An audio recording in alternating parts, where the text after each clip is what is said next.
2.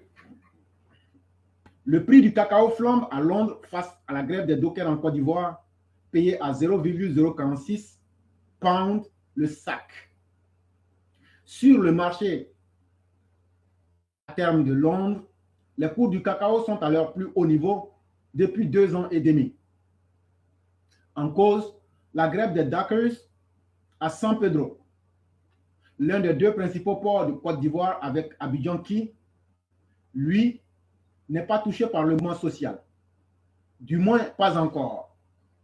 Les dockers de San Pedro, chargés de décharger les sacs de fèves de cacao, des camions demandent aux exportateurs d'augmenter leur salaire à 105 francs CFA, soit 0,16 € par sac, contre 30 francs CFA, c'est-à-dire 0,046 € actuellement. Ils ont rejeté hier une offre de 50 francs par sac.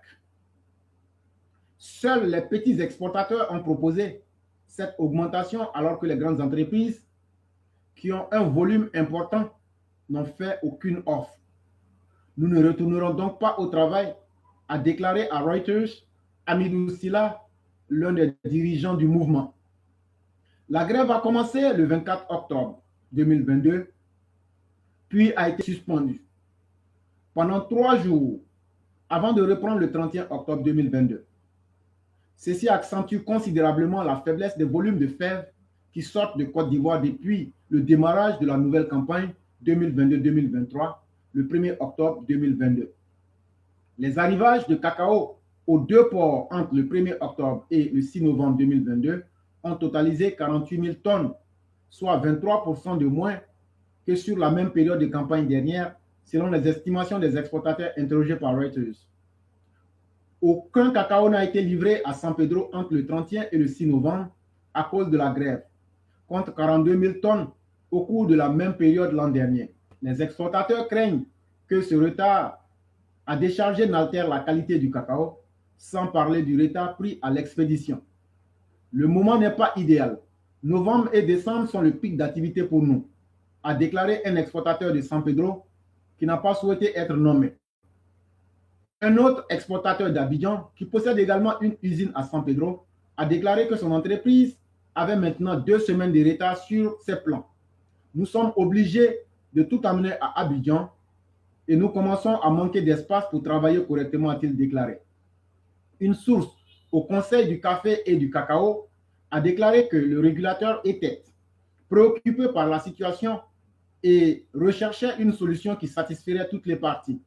Cette grève à San Pedro intervient alors que les autorités ivoiriennes et les multinationales se livrent à un véritable bras de fer concernant le paiement des différentiels de revenus décents et du différentiel d'origine. C'était un article tiré de komodoafrica.com. Et ce qui m'a intéressé dans cet article, ça, c'est la première chose qui m'a marqué. Et la deuxième chose qui m'a marqué, c'est le fait que, à travers cette grève-là, sans le savoir, la Côte d'Ivoire, à travers des dockers, que d'aucuns voudraient reléguer au second plan, comme des moins qui n'est pas si soulèvent seulement sac. Ah, donc quelqu'un qui soulève sac de cacao là, et de café là. Donc le jour que lui ne soulève pas là, à Londres ou en France ou à New York là, ils ne vont pas avoir leur hot chocolate, leur chocolat chaud. Donc ça veut dire que le souleveur de sac est important. Qu'est-ce que je veux dire par là? Quand le souleveur de sac n'est pas là, le prix du chocolat augmente. Mais ce qui m'a encore le plus intéressé ne se trouvait pas dans l'article, mais on en a parlé, c'est que la Côte d'Ivoire et le Ghana ont fait un front. Il y a eu un sommet sur le cacao. Ils ont dit qu'ils ne vont pas parce qu'ils veulent qu'on augmente les primes pour les paysans. Donc, si tu mets ces 3 éléments ensemble, ce que je veux prouver, c'est qu'en réalité, chacun de nous, à quelque niveau que nous nous situons, on peut faire changer les choses. Quel est le pourcentage de bénéfices de la production du café et du cacao qui reviennent véritablement à nos États, à nos planteurs et à nos dockers? Voilà la question de base que je pose. Pratiquement rien. Mais quand les dockers comprennent que eux, en ne soulevant pas les sacs, ils peuvent couper ou faire diminuer les quantités qui vont en hexagone, ça veut dire que vous avez de l'importance. Ça veut dire que si vous persistez, et je vous demande de persister, ce que vous avez demandé là, tant que vous n'aurez pas, ne soulevez aucun sac. Vous êtes un dans votre droit, de deux, pour une première fois, on fait montre, on fait preuve du vrai panafricanisme dont il est question. C'est nous, Côte d'Ivoire, Ghana, on produit cacao. Et puis on s'en va faire un colloque sur le cacao en dehors de notre Afrique. On encaisse, c'est pas grave. Mais si toi, tu t'en vas, on dit à la réunion du village, et on dit d'aller faire ça à la place publique. Non, non, non, on dit d'aller faire ça chez quelqu'un. Mais une fois que tu rentres chez quelqu'un, là, tes droits sont limités. Les grands producteurs, c'est chez eux que ça doit se passer. Ça, c'est un. De deux, vous ne pouvez pas décider de ce que vous ne produisez pas, même si on n'a pas pour l'instant les industries, mais à un certain moment, chers Occidentaux, vous avez trop profité. À un certain moment, essayez aussi de regarder.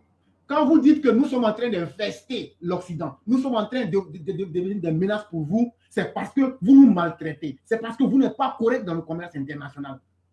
Comme l'Afrique qui produit la majorité des ressources naturelles, vous nous dites que l'Afrique fait 2% du commerce international. L'Afrique ne fait pas 2% du commerce international. Sinon, si c'est vrai, couper l'Afrique des relations commerciales, ça veut dire quoi?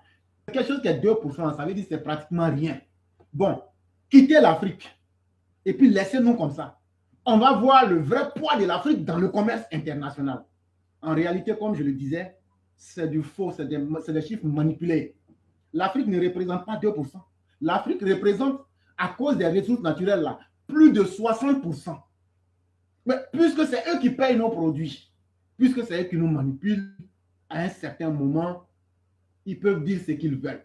Mais regardez deux petits pays, la Côte d'Ivoire et le Ghana, qui disent, bon, nous, on ne va même pas aller là-bas. Et ils ne sont pas partis. Je demande à la Côte d'Ivoire et au Ghana de résister pour qu'on augmente les prix des cacao pour nos paysans. C'est ça qu'on appelle le panafricanisme. Quand on voit des vrais, on ne peut pas contre les Occidentaux, on est d'accord. Mais les Occidentaux ne peuvent pas prendre des fous pour venir nous dire, quand vous n'êtes pas dans la réunion, on va vous flageller. Non, ça, ce n'est pas possible. Donc là, forcément, là, il y aura un changement en qualité pour nos pays, pour nos dirigeants et pour nos paysans. Et c'est ça qu'on appelle le panafricanisme. Comment se mettre ensemble, lutter pour des intérêts et atteindre des objectifs pour l'Afrique. C'est ça qui est important.